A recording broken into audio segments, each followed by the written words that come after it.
मेहनत कर पड़ता है जी जान से तपना, तभी पूरा होता है एक बढ़िया नौकरी पाने का सपना। आज बात करेंगे ड्रीम जॉब ड्रीम कंपनी में कैसे मिले। 10 पॉइंट दूंगा, 10 पॉइंट स्टेप वाइज दूंगा। मैं Vivek Bindra, founder and CEO बड़ा बिजनेस.com। उससे पहले 3 सिनेरियो समझिएगा।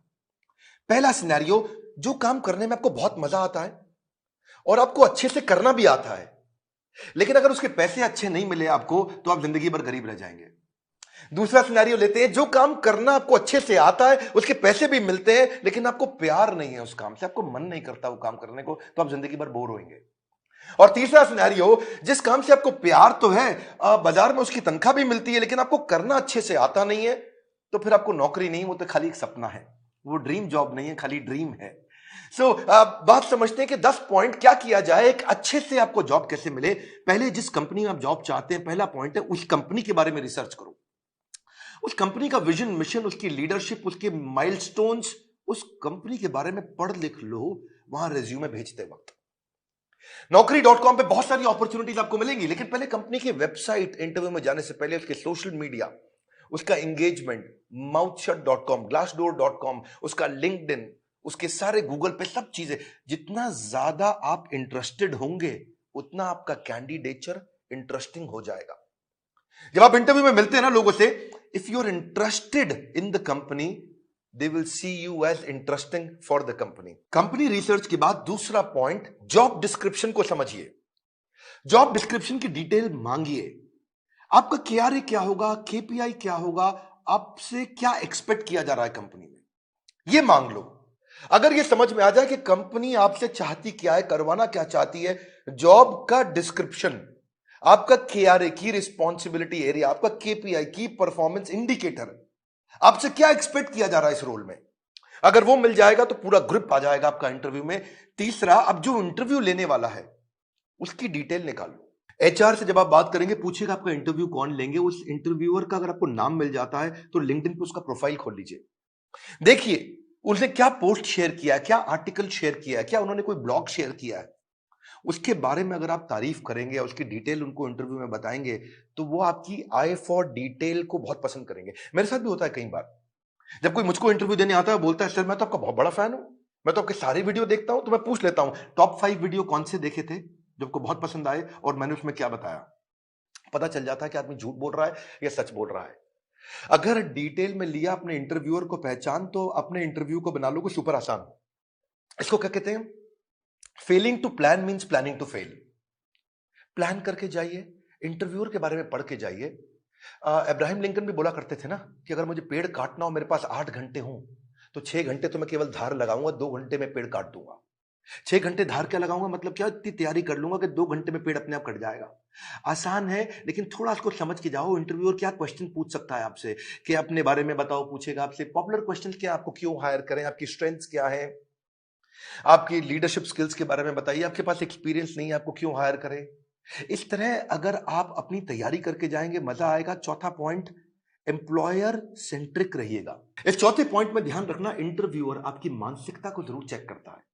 अपने आंसर्स को ऐसे कस्टमाइज करिए, आप आत्म प्रेरित, सेल्फ मोटिवेटेड दिखने चाहिए। एक एम्प्लॉय मानसिकता का होता है, इंट्राप्रेन्योर मानसिकता का होता है। हमारे एवरीथिंग अबाउट एंटरप्रेन्योरशिप कोर्स में हम इंट्राप्रेन्योर की बहुत बात करते हैं। एम्प्लॉय वो जो नौकरी करता है, इंट्राप्रेन्योर वो जो करता तो नौकरी है, पर उसका बिहेवियर ओनर जैसा होता है। वो प्रॉब्लम पे फोकस करेगा, एम्प्लॉय इंट्राप्रेन्योर एक्शंस पे फोकस करेगा। वो बोलेगा फैमिली इज माय फैमिली, ये कहता है कि नहीं नहीं, organisation is also my family. वो उसको परिवार की तरह देखता है। वो हार्डवर्क करता है, ये स्मार्ट वर्क करता है। वो कंज्यूमर होता है, ये कंट्रीब्यूटर होता है। एंटरप्रेन्योर आते ही सोचता है मैं ऐसा क्या कर लूं कंपनी में। वो पुश स्टार्ट है, उसको धक्का मारोगे तो काम चालू करेगा। ये सेल्फ स्टार्ट है, अपने आप काम करता है। वो टाइम बेस्ड करता है, ये टास्क बेस्ड करता है। एम्प्लॉय क्या करता है, सुबह 9 से 5, 9 बजे आएगा, 5 बजे निकल जाएगा। ये क्या कहता है, जब तक काम खत्म नहीं होगा तब तक बैठूंगा। काम जल्दी खत्म करने की कोशिश करता है। ये समय के हिसाब से नहीं, काम के हिसाब से काम करता है। इसलिए employee gets paid for the time he spends, intrapreneur gets paid for the value he creates, है ना। तो ये इसको क्या चाहिए, sick leave, casual leave, earn leave, वो leave he doesn't want to leave. तो आपके जो आंसर है ना, वो उससे आपका नेचर, आपका बिहेवियर, आपका कल्चर पता लग जाएगा। ये ब्रेकडाउन में खत्म हो जाता है, ये ब्रेकडाउन में ब्रेक थ्रू क्रिएट कर देता है। ये बिहेवियर नेचर पता चल जाता है। पांचवा पॉइंट, अपना असेसमेंट भी करके जाइए, जो कि आपके इंटरव्यू में दिखाई पड़ेगा। सनातन गोस्वामी चैतन्य महाप्रभु से बोले, के आमी, क्या बात हुआ कि मैं हूं कौन, आप पहचानिए अपने आप को। कृष्ण ने भी गीता के अंदर बहुत बात किया, ये आपको पोजिशनिंग में हेल्प मिलेगा आपको। आप एक्शन मैन है, पीपल मैन है, आइडिया मैन है, प्रोसेस मैन है, आपकी मेजर स्ट्रेंथ्स क्या है, उसको स्किल के साथ मैच कर लीजिएगा। देखिएगा कि जो जॉब डिस्क्रिप्शन है ना, जो मैंने पीछे बताया था आपको, उसमें देखिए कि कंपनी का गोल क्या है, इस जॉब से कौन सा गोल अचीव करने वाले हैं, कंपनी में क्या प्रॉब्लम्स थी जो इस जॉब से वो सॉल्व कराने वाले हैं। और जब आप जाएंगे तो अपने हार्ड स्किल और सॉफ्ट स्किल को जरूर समझ के जाइएगा। ये छठा पॉइंट है। हार्ड स्किल कौन से होते हैं? ये वो स्किल होते हैं जो बेसिकली आप क्वांटिफाई कर सकते हैं, जैसे कि फॉरेन लैंग्वेज हो गया, डिग्री हो गया, सर्टिफिकेट हो गया, मशीन ऑपरेशन हो गया, आपका किसी प्रकार का कोई भी data mining, accounting, programming, software testing, ये सब हार्ड स्किल होते हैं। जिसमें कला आती है। जैसे फाइनेंस के अंदर बजटिंग, बिजनेस प्लानिंग होता है या प्रोडक्ट डेवलपमेंट होता है। लेकिन सॉफ्ट स्किल कौन से? बातचीत कैसे करते हो, आपका टीम वर्क कैसा है, आप डिसीजन ले पाते हो नहीं, लीडरशिप है कि नहीं, मोटिवेटेड रहते हो कि नहीं, सुनते हो ध्यान से कि नहीं, पीपल स्किल है कि नहीं, इंटरपर्सनल फ्लेक्सिबिलिटी, टाइम मैनेजमेंट, ये सारे सॉफ्ट स्किल है। उस तरफ हार्ड स्किल है। तो पहले से ही चेक करके जाइए, क्योंकि आपका C he who speaks without attentive ear is mute. क्या मतलब हुआ? जो बिना सुने बोलता रहता है, बोलता रहता है, जो बिना सुने बोलता रहता है, वो सबसे बड़ा गूंगा होता है। उसके बोलने का कोई फायदा नहीं है। इसलिए आपकी कम्युनिकेशन में सुनिए ध्यान से कि वो क्या डिमांड है आपसे। इफेक्टिव कम्युनिकेशन में 20% is only what you know, 80% is how do you feel about what you know. कैसे आप उसे कम्युनिकेट करते हैं। सीधे बैठिए, हमेशा स्माइल मेंटेन करिए। ऐसा करके आराम से रिलैक्स होकर के बैठने वाला तो जमेगा नहीं ना।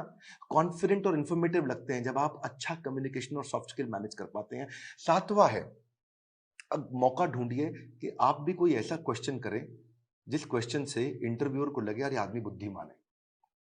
एक बात बताऊं आपको कि knowledge is having the right answer, but intelligence is asking the right question. ज्ञानी व्यक्ति के पास उत्तर होता है, पर बुद्धिमान व्यक्ति के पास प्रश्न होता है।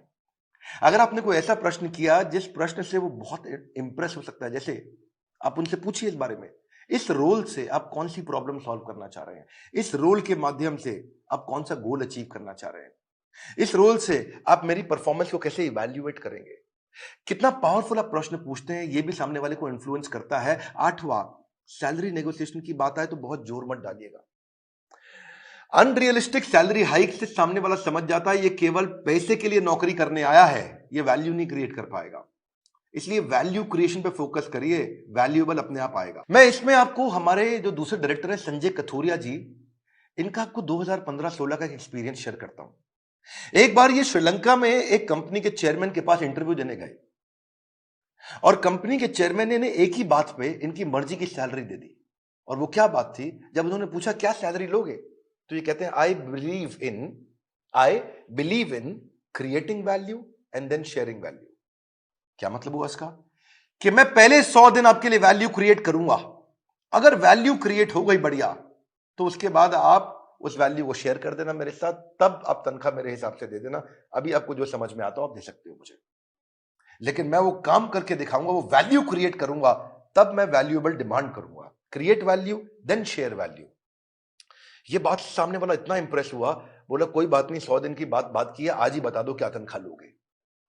जब आप वैल्यू क्रिएट करने पे फोकस करते हो, पहले कहते हो मैं वैल्यू क्रिएट करूंगा बाद में अपना शेयर लूंगा, इससे सामने वाले को आप पे बहुत कॉन्फिडेंस आ जाता है। सैलरी नेगोशिएशन पे बहुत फोकस मत करिए, मेन मुद्दा समझिए, वैल्यू क्रिएशन पे फोकस करिए। सैलरी नेगोशिएशन अपने आप हो जाएगी जब वैल्यू क्रिएशन का सामने कॉन्फिडेंस आ जाएगा कि आप करके क्या दिखा सकते हैं जॉब में। 9वां पॉइंट, अपने रेज्यूमे पे ध्यान दीजिएगा।